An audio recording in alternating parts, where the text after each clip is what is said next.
Howdy. I'm here to talk about Killing Them Softly, the new film from Andrew Dominik. I enjoyed it. I didn't think it, was a masterpiece or anything, but Andrew Dominik is a very interesting voice in film. He makes interesting films, and I think he's, at least one to watch. I think, anything he does, you may not love it or get it, but I think it's very artistic and rewarding, no matter, to varying levels, I suppose, but I would say rewarding any way you look at it. I don't know much about Andrew Dominik. I've only seen one of his other films. I'm not sure if he's made any other films besides, well shit, now I just forgot it. It's the Jesse James film. It's a long title. It's got Casey Affleck and Brad Pitt as well. What is it? The death of Jesse James at the hands of the coward Robert Ford, or something like that. It's very long, and it's a very long title. The movie was very odd and meditative. That's continued here, perhaps not so much odd. I would say the Jesse James film was far more odd and inaccessible. It wasn't an inaccessible film, but it was definitely, weird. I had my dad watch it because he loves Westerns, and he was like, why did you make me watch that? I don't get it. So now I'm kind of hesitant to tell him to watch this, though I feel he should. This is, a gangster film. It's about two guys being asked to rob a card game run by the mafia. So they rob the card game and deal with the aftermath. And that's pretty much the film right there. That's the story. That's all that happens with the story. So even just from hearing that, you probably already get a mental image, or just a mental I'll stick with image of what this film is, what it would be, just your typical gangster flick. It's not. It definitely defies cliche. It's very original. It's got a unique voice. I would still call it meditative. There's a lot going on here. I feel that I should almost watch it a second time before returning it. I'm not, but I'm sure I'll see this film again in the future. I think it's definitely worthy of repeat viewings. I think it will reveal a lot more. I think it's really wanting to say something. I think again, just after the initial viewing, I think it would have to be, there's political references throughout. Again, that's why I think it's trying to make a statement, just because it seems like a little overt. But it's definitely trying to say something. We hear President Bush and President Obama speak throughout, through sound bites. I suppose you could call this a period piece because it takes place in the early 2000s. Yeah, the early 2000s. And maybe even the late 90s it starts. Anywho, I think it goes in, and they also talk about how the mafia is now run like a corporate business. So I think it's, trying to say that where does the corruption end? Where does it begin? Does one hand even know what the other is doing? You've got these high, powerful people, again, presidents of the United States, talking about problems that seem so disconnected from the world that the film is showing.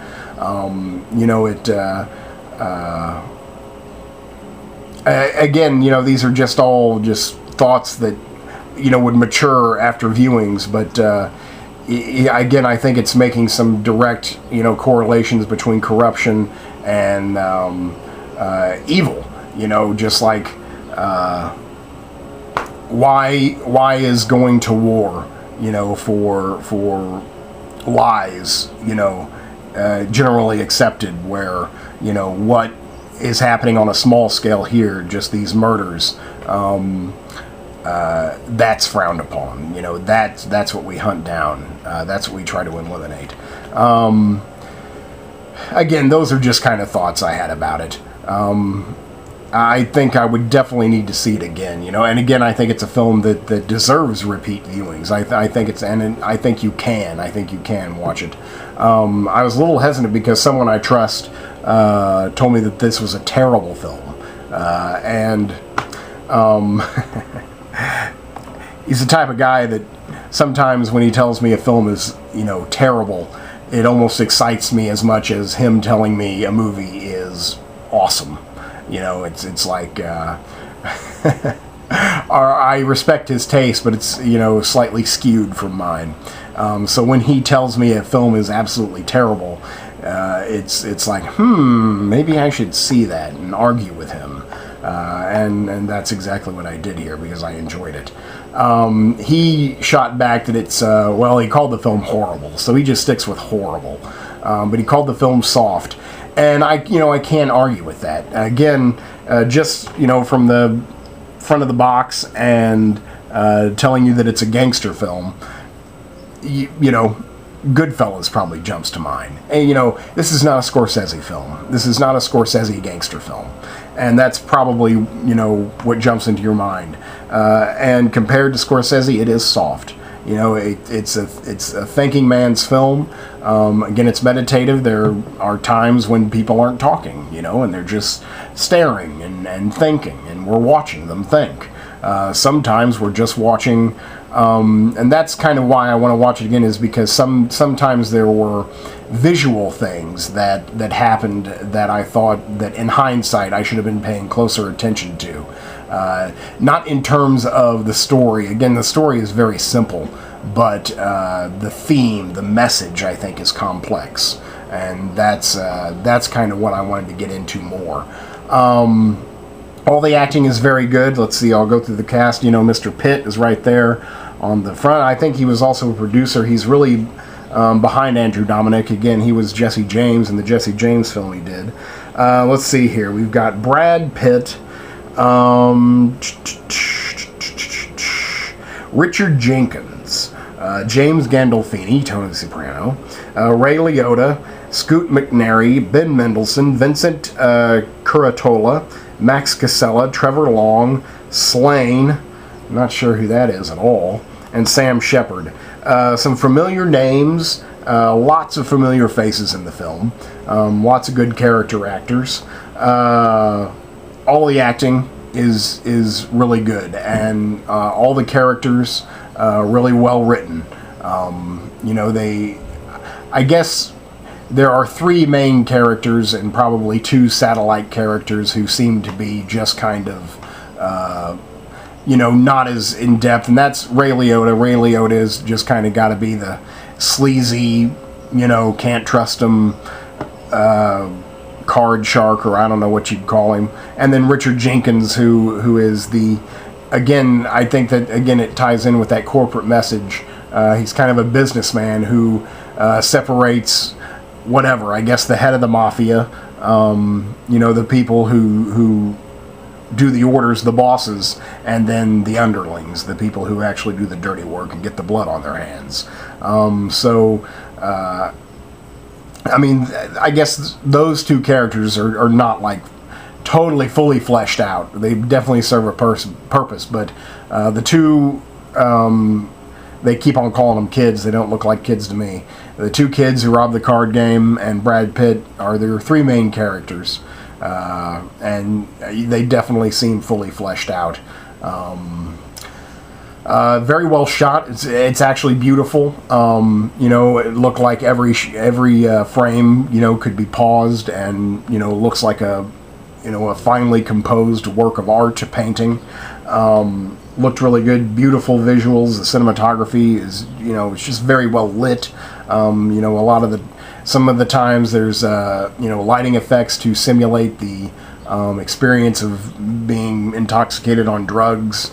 I thought that worked really nicely and was a good effect that I haven't really seen before, or at least done like that. Oh, James Gandolfini. I guess you know, he seems kind of like a weird, you know, character. He's called in to take care of this problem, but, you know, he doesn't do anything.